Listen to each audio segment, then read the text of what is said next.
Pero Duran Duran concert, private concert. Private concert yon. Wala namang problema doon. Nothing is illegal. Hindi naman illegal magkaroon ng private concert. In fact, gusto ko nga yan eh. Gusto ko rin magpa-party. Tapos mag-i-invite. Ginagawa yan sa mga Christmas party kaya. Mag-i-invite ka ng mga sikat na banda. Mag-i-invite ka ng mga artista. Yun. Sa mga Christmas party, sa mga call center, laging ganun. Kung sino-sinong banda yung mga nandoon. Ayan. In this case, mga kotsero, Duran Duran ang nagpunta. hindi ako fan eh. Sorry. Hindi ako fan ng Duran Duran, promise. So hindi ko alam kung anong sasabihin ko sa kanila. Siguro magaling sila. Hindi ko so nakikinig sa Duran Duran. Wild Boys! Sila yon, si Wild Boys. Wild Boys. Na na na na. Okay. Hindi ko alam yung The Reflex. 80s na, bata pa pala kasi ako nung sumikat. Oo. Sanggol pa ako niyan eh, 80s. Sanggol pa ako niyan. Anyway, yung Wild Boys. Alam mo yung Wild Boys. So, siguro nakakagulat lang to dahil international artist to. Mga international artists to. So, I mean, they won't come cheap. They won't come cheap. Yung mga celebrities nga dito sabihin natin yung banda, magkano na yung banda dito? 300K, 400K. Banda yun, Sikat na banda. Hindi ko nasabihin kung sino. Pero sikat na banda. Almost 500,000 para sa one set playlist nila. 10 songs. One set.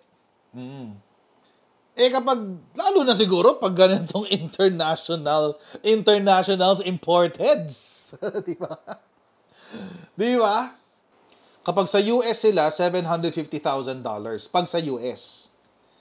Pero, meron silang minimum fee na range. Pero, you have to inquire. Group for private events. Ano pag private events? Yan. Cost to hire Duran Duran for a private event. Ayan. Sa US to, US. $250,000 up to $362,500. Wow! Wow! Heavy! Ang bigat, man! Kano yun? 14 million pesos. 14 million pesos. Wow! Woo! Parang sarap maging Duran-Duran. 362,500. Ay, times 56. 20 million pesos. Oh my God! 20 million. 20. Parang kasi nakakabulol eh. Nakakabulol naman yung amount. 20 million pesos. Tigpo 4 million sila doon. Kasakali, 4 sila eh. Tig 4 million pesos. Oo. Tig 4 million pesos, guys. Oo. Wait lang. Game. Ito ngayon yung chismis. Nalaman ko lang to dahil binalita ni Philstar. Yan. Hindi naman ako tumitingin dito sa mga page nila SAS kasi alam ko naman fake news sila eh. So hindi na ako tumitingin sa kanila. Pero ito kasi nagsabi, ayan yan, sa Philstar ko nakita. Inquirer pala, sa Inquirer. Sabi, I know that this is included in your contract to keep this private concert very private, but can we have GMA and Rappler to confirm that you were flown to have a private concert? Blah, blah, blah. Wala namang masama sa private concert, di ba? Oo, wala namang mali siya dyan eh. Walang mali siya dyan. Gusto ko naman. Ngayon, dito na ngayon pumasok yung mali siya. Ayan. Ito na yung mali siya. The Filipino people would like to know if you sang your 80s hit White Lines during your private concert for the Philippine President's birthday. which, take note, Filipino taxpayers paid for. Yon. Yon, andito na yung mali siya. Na Pilipino daw ang nagbayad niyan. Filipino taxpayers ang nagbayad. Oo. 20 million pesos. Wow. Filipino taxpayers. So, assuming totoo ito, assuming totoo itong sinasabi ni Sas, ni Alan Troy, assuming totoo ito, ibig sabihin, nangurakot ang Marcoses ng halagang 20 million pesos para lang sa Duran-Duran. Para lang kay Duran-Duran yan, ha. Wala pa yung Marriott. Wala pa yung Marriott. Sabi ni Sas sa taong bayan, huwag kayong papayag na di kayo a-attend ng Duraan-Duraan private concert para sa birthday ni PBBM sa Manila Ballroom ng Marriott Hotel. Pera nyo yan, mga taong bayan. Hala, lusob. Lusob daw. Kayo namang mga taga Marriott Hotel, huwag kayong papayag na hindi mabulgar. Tinagpa si Manila Marriott. Pera nyo yan, pera ng taong bayan yan. Mga taxpayers sa Manila Ballroom ng Marriott Hotel, ongoing pa ata taxpayers paid concert ng Duran-Duran for birthday of PBBM. Wow. Wow. Mga kotsero, ito kasi, alam nyo, merong pagbabago ngayon sa PCO na gusto ko. Oo. Merong pagbabago sa PCO simula nung si Cesar Chavez ang umupo na gusto ko. Sumagot ang PCO. Marunong nang sumagot ang PCO ngayon. Dati hayaan lang nila maglinger yung issue. Dati hayaan lang nila na, hindi, mawawala ng kuhusayan, mamamatay ng kuhusayan, etc. Oo. Mawawala yan. Oo. Ay, may ginawa silang bago ngayon. Anong ginawang bago? Ay, pinatulan. Pinatulan ang fake news. Tama lang yun. PCO, good job. Buti na lang, nandiyan na si Cesar Chavez. After a tiring day filled with official engagements, he attended a party thrown by his old friends. Take note, old friends at a hotel in Pasay. And to his surprise and appreciation, music was provided by Duran-Duran. Wow! Alam nyo, ang ganda nitong sagot na to ni PCO eh. Ang ganda ng sagot ni PCO. Alam nyo kung bakit? Nakita nyo ba yung pangalan ni Sas dyan? Wala. Wala kayong makikita ang pangalan ni Sas dyan. Ibig sabihin, hindi lang yon. Kasi, ibig sabihin, sinagot nila yung issue, they answered the issue and the chismis without addressing the one who created it. Sinagot nila yung issue nang hindi pinapasikat si Alan Troy. Galing. Good job. Good job. Para hindi nga naman siya makapag-take credit, di ba? Hindi siya makapagsabi na, pinapansin ako ng Malacanang. Ganun ako ka-important. Pinapansin ako ng Malacanang. Ganon. Para wala siyang ganong claim. Yun, number 1. Number 2, na magandang sinulat dito ni PCO, pinakita muna lahat ng ginawa ni PBBM nung birthday niya. Spend his birthday as just any other day in the office, with the same dedication to his job that has marked his presidency. Traveled hundreds of kilometers to grant farmers a condonation, yung CLOA, pamimigay ng titulo. CLOA of their debts and gifted them with a new financing program that will boost farm yields and farmers' incomes.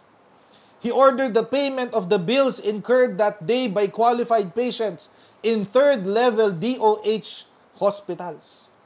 He opened the gates of Malacanang where food booths awaited people from all walks of life who came from near and far to greet him a happy birthday. The President celebrated his birthday with his signature compassion for the needy and the sick, and his deep appreciation for the farmers who feed the nation. Ang galing ng PSO ngayon. PCO pala. PSO. Iba pala yung PCSO yung isa. PCO. Ang galing ng PCO ngayon. Ang ganda. Ang ganda. Binaran nyo na yung gumawa ng chismis, number 1, na highlight nyo pa yung mga achievements si PBBM for that day. Ang galing. Ang galing. Good job. Napakahusay. Palakpakan. Buti na lang Cesar Chavez na ang sekretary. Buti na lang. Ngayon, mga kotsero, comes the issue of the Duran-Duran. Ngayon, bakit? Kasi, ang sinasabi dito ni Sas, taxpayers money daw, taxpayers money. Taxpayers money. O, pera ng taong bayan yan. Yan sinasabi ni Sas. Pera ng taong bayan yan. Pera ba ng taong bayan yung pera ng mga kaibigan ni BBM? I mean, seriously, pera ba ng taong bayan yung pera ng mga kaibigan ni PBBM? Hindi. Hindi. Hindi pera ng taong bayan yun. Hindi naman ang galing yan sa National Treasury. Oo. Hindi nang galing yan sa National Treasury. Hindi yan naka-budget sa GAA. Hindi yan naka-appropriate sa contingent funds. Hindi yan wala. Hindi yan kinuha doon. Kinuha yan sa pera ng mga kaibigan niya. Pera ng kaibigan niya yan. So, kilala naman siguro natin kung sino mga kaibigan ni BBM, di ba? Di ba? Kilala naman natin kung sino mga kaibigan niya. Razon. Ayan, si Chavit. Kaibigan niya si Chavit. Lagdameo. Ramon Ang. Yung mga kaibigan niya yan eh. Ayala. Namayos ako na ba yung Ayala? Oh. Tio Laurel, isa pa yan. Mga bilyonaryo yung mga yan. Kevin Tan, mga bilyonaryo yung mga yan. Kung nag-usap-usap sila, sabi nila, sige, regaluhan natin si BBM ng Duran-Duran concert, private event. Tigpo 4 million tayo. Barya lang sa kanila yung 4 million, guys. Barya lang yan. Sa atin kasi, alam nyo mga kotsera, it's a matter of perspective. It's a matter of perspective. Sa atin, malaki ang 4 million. Malaki ang 4 million. Sa atin. Ako, lalo sa akin. Malaki ang 4 million. Kasi hampas lupa ako. Oo. I would never imagine having disposable income amounting to 4 million. Disposable income, ibig sabihin, tenggang pera. Hindi ko kailangan. Ganon. Hindi ko kailangan. Kung bilyonaryo naman ako, kung every month, nagpapasok ako, mayroon akong kumikita ako ng bilyong pera. Let's say, every day, 1 million na pumapasok sa sa bank account ko. Every day. Every day. 1 million na pumapasok sa account ko. Every day. That's 30 million a month. Pag February, 28 million. Okay. Sa 28 million, tingin nyo, hindi ko afford yung 4 million? Sige, ito 4 million, no? Sige, libre natin si tropa natin. Libre natin. Ito 4 million. Yan na yung contribution ka, ha? Yan na yung contribution ko, ha? Kakain na ako ng libre doon, ha? Hindi na ako mag-contribute sa venue. Yan na yung contribution ko, ha? Oh. Maliit. So what? Number 1, pera naman nila yun. Huwag natin pakialaman ng pera ng kaibigan niya. Pera nila yun, number 1. Number 2, hindi naman siya taxpayers money. Hindi siya taxpayers money. Number 3, merong nag-quote dito kanina, ang sinasabi, hindi raw pwedeng tumanggap na extravagant gifts ang presidente. If I'm not mistaken, that is part of the Civil Service Code. If I'm not mistaken. It's part of the Civil Service Code. Okay, ngayon mga kotsero, dun din kasi sa Civil Service Code, what was given in exchange of that gift? Was it a service? Was it a contract? Wala. Marlon Franco, walang pinalit, di ba? Were they given preference? Binigyan ba sila ng preference doon sa whatever contract na meron sila? You have to prove what you allege.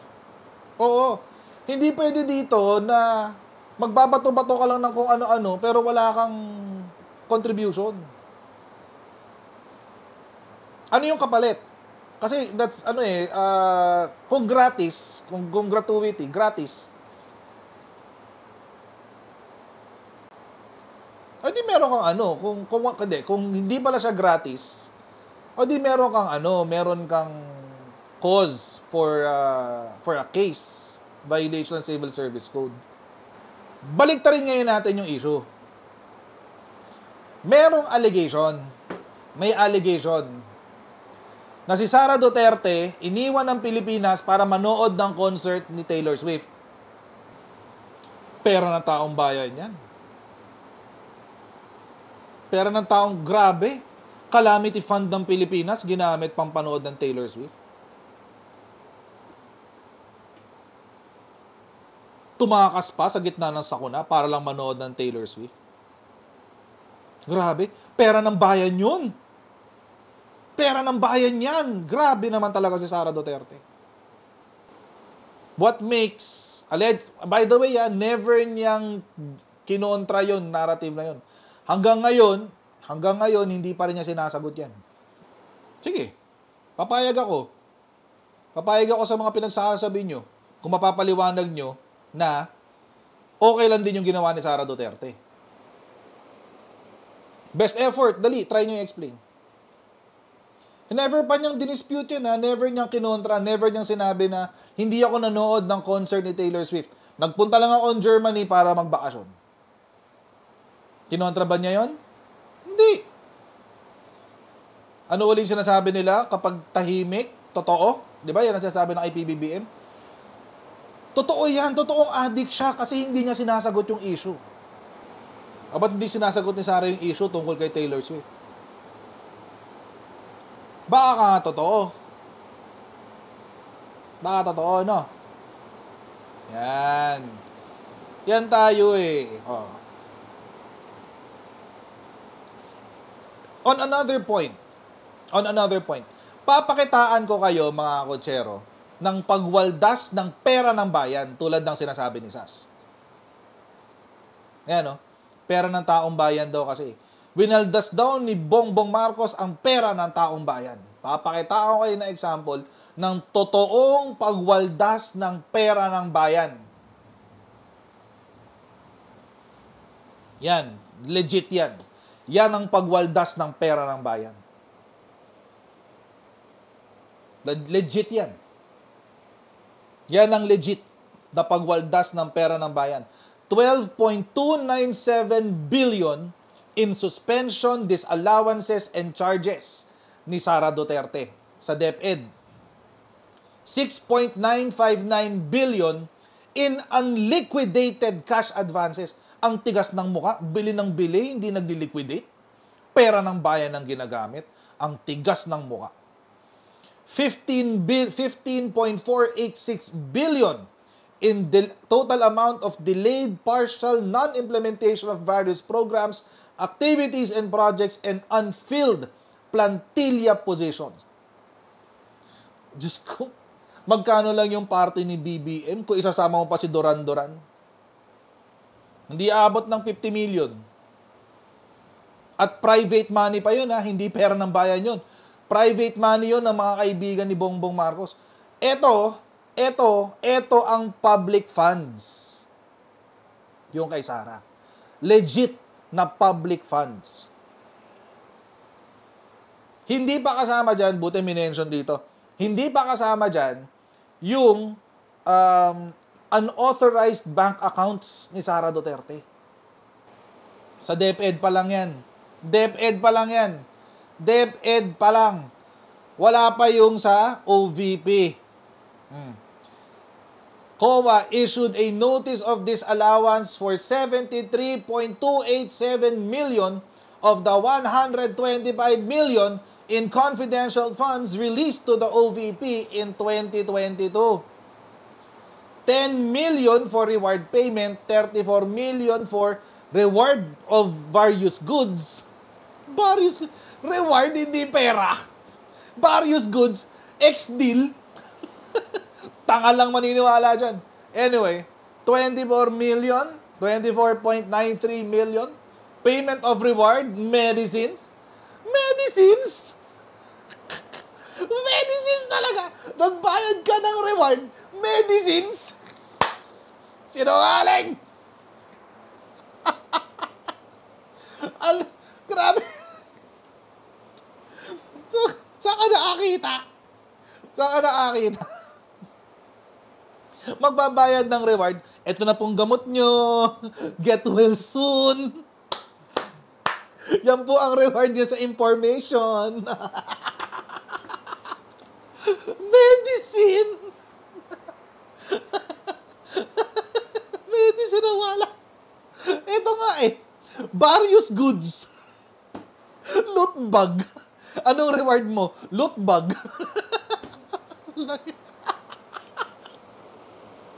Alang kwenta. Hayop. Eto pa. 3.5 million. Payment for tables, chairs. Ang mahal namang lamesa at upuan nito. And printers was disallowed due to non-compliance with Joint Circular 2015-01. Bakit disallowed? Ang nakasulat sa DBM COA Memorandum Circular, Joint Circular number 2015-01, ang confidential funds ay gagamitin lang sa pagbili ng information or any activity related to intelligence gathering and other other activities related to national security. Ano nangyari dyan? 3.5 million pambili ng table ng opisina. Tapos may magsasabi sa chatroom, cleared na daw. Sige nga, patingin nga, asaan? Kasi last I heard sa hearing, ang sinabi po ng COA, nung tinanong sila, kung ito ba ay nasagot na ni Sara Duterte, ang sagot nila, not for the past 6 months. Don't play us for fools. Araw-araw ako nagbabasa ng balita. Umaga, tanghali, gabi, kumakain ako ng balita. Ang break ko lang sa balita, magmimerienda ako, babasahin ko itong mga libro ko sa law school. Yan lang ang break ko sa balita. Wag ako. Kapag na-clear na yan, malalaman ko yan.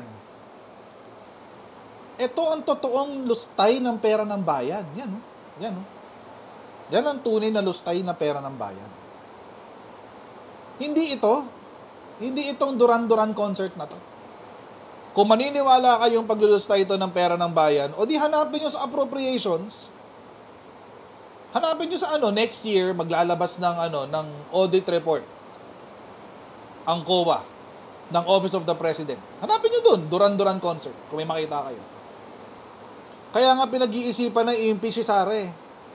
Kaya nga maraming mga taong bumoto kay Sara, katulad ko, na bumoto kay Sara, kasama sa 32 million, na gusto na siya ipa-impeach. Voters regret. Mali ako ng binoto.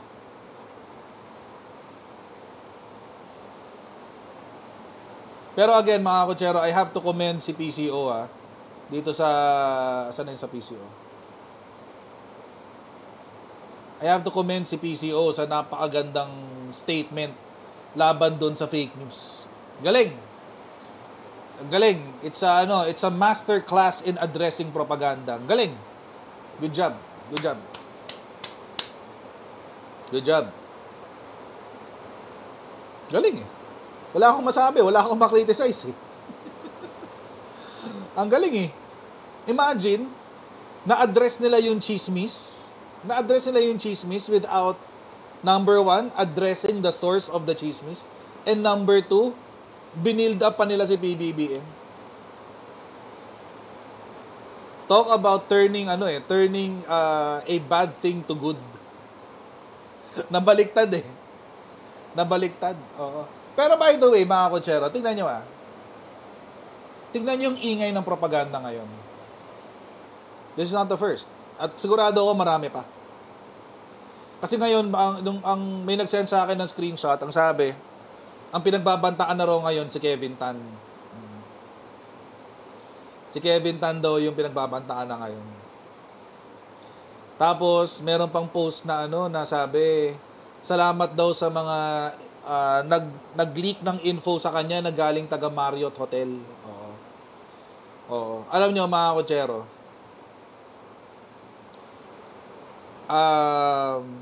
meron po tayong tinatawag na data privacy. Lalo na sa mga ganyan, sa mga hotels. Lalo sa mga hotels. They value confidentiality.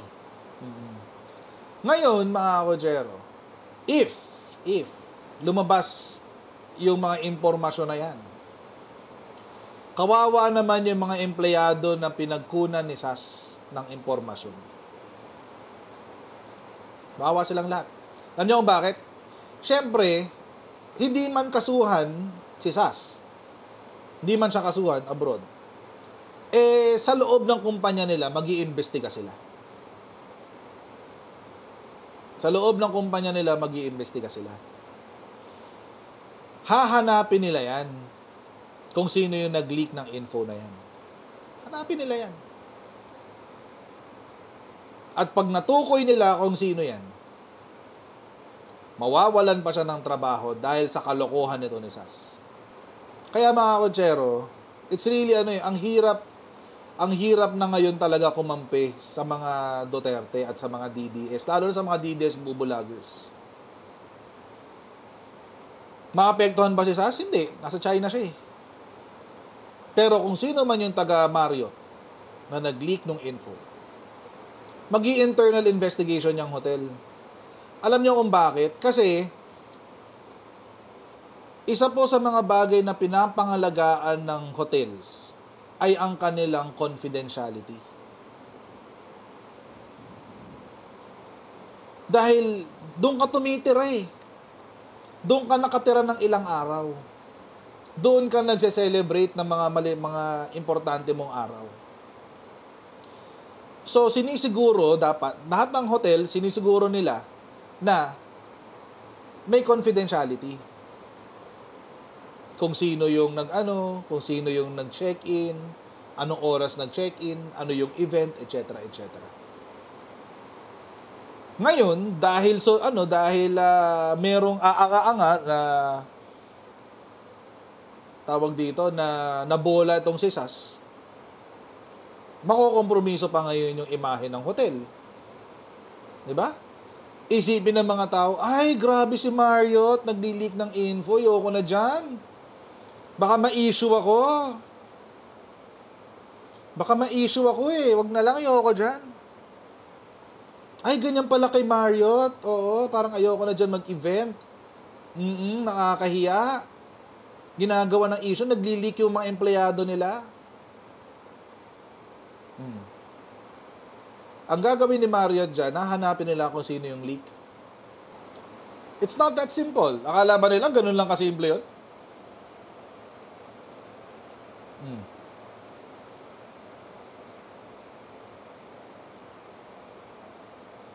Si Marriott Hotel, pwede rin siyang mag-file ng charges laban kay SAS. Oral defamation. Actually, cyber libel pa nga kasi written. Pwede sila mag-file ng cyber libel. All for what? For Sara Duterte? Para iangat yung pangalan niya? Para i-divert yung issue?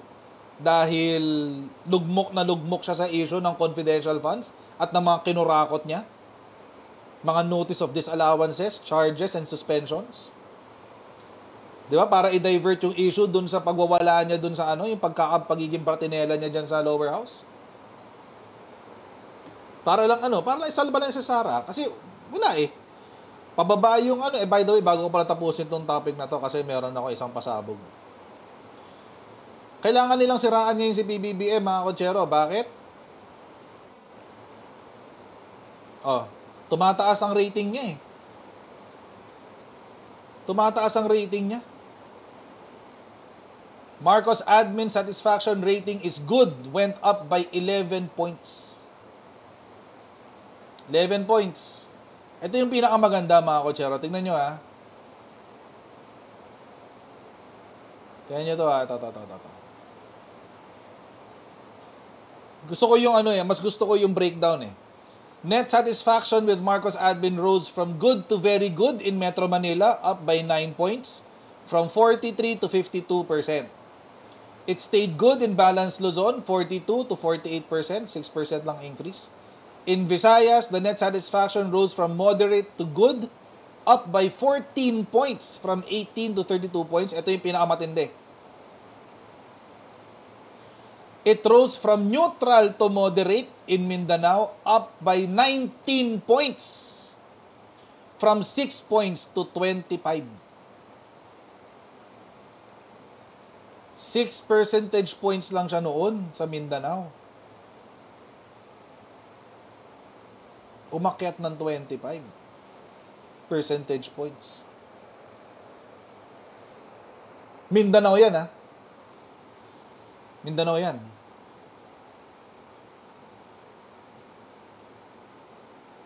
Yung iba, maintindihan ko yun na may increase. Mag-i-increase talaga yun. Bakit? Kasi, yung Luzon, Balance Luzon, baluarte ni PBBM, Metro Manila, mas informed tayo kaysa sa ibang parte ng Pilipinas.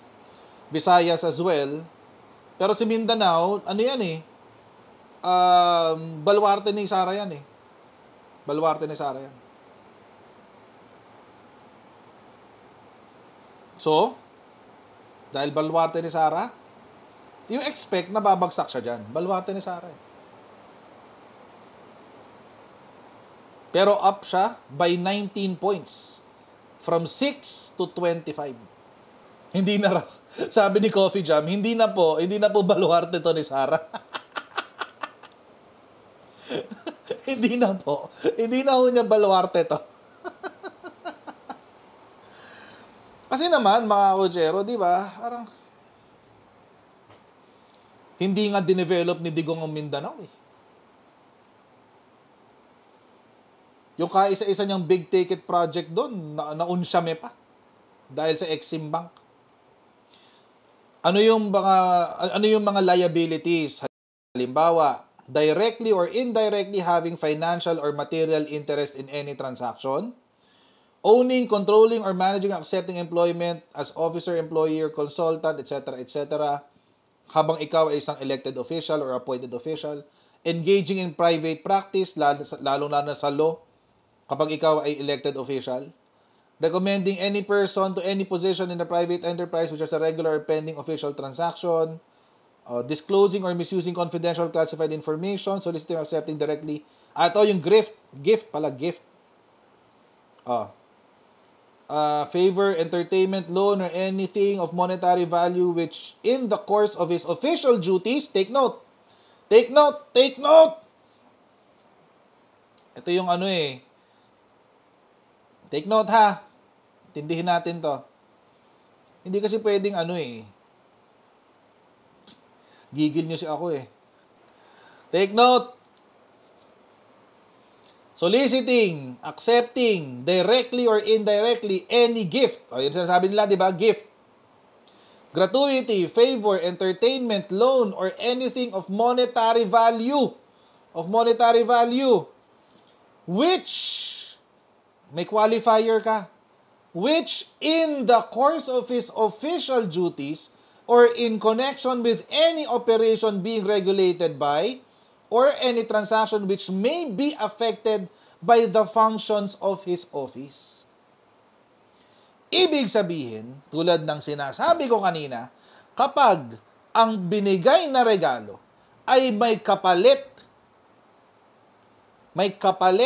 sa opisyal na transaksyon o duty sa kanyang opisina, edi meron ka ngayong ganito. Pwede mo siyang kasuhan ng administratibo sa Code of Conduct ng ating Civil Service Commission. Kaya nga kanina ang tanong ko, ano yung kapalit?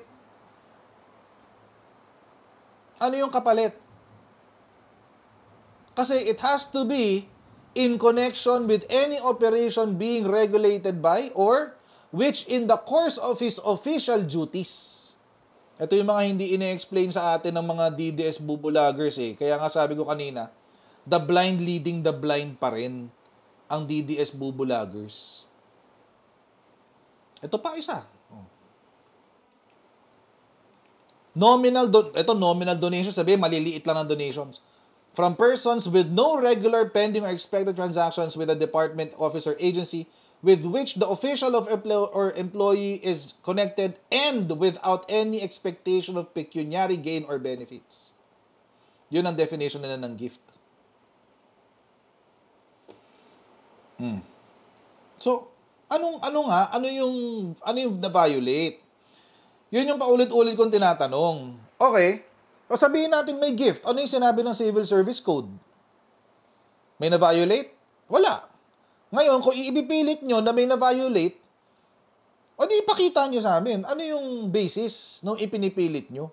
Kapag wala kayo may pakita, o di ba't kami maniniwala sa inyo? Ganun naman kasimple yun eh. Ganun din naman ang treatment ko dati hanggang ngayon eh. Simula noon hanggang ngayon, kapag mayroong kumukontra sa akin, lagi ko lang sinasabi, anong proof mo? Ang sagot, wait nyo lang. Ha?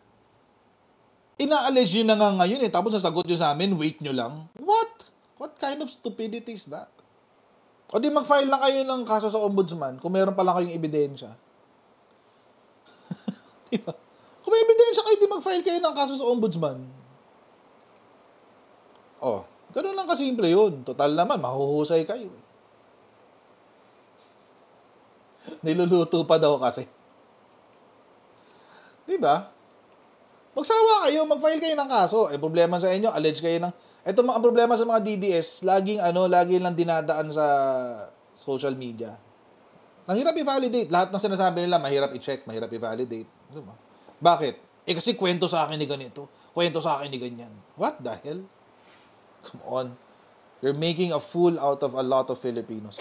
I'll see all of you in our next Coach Jared Live. God bless everyone. See you next time, guys. Bye!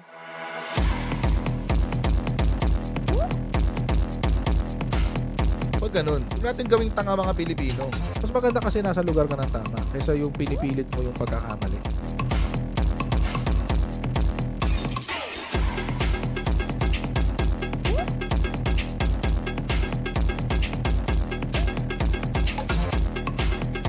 Are they willing to go that far? Hindi makakalimutan ng Pilipino yan hanggat di nasasagot niya. Sino ngayon nagsasabi ng totoo?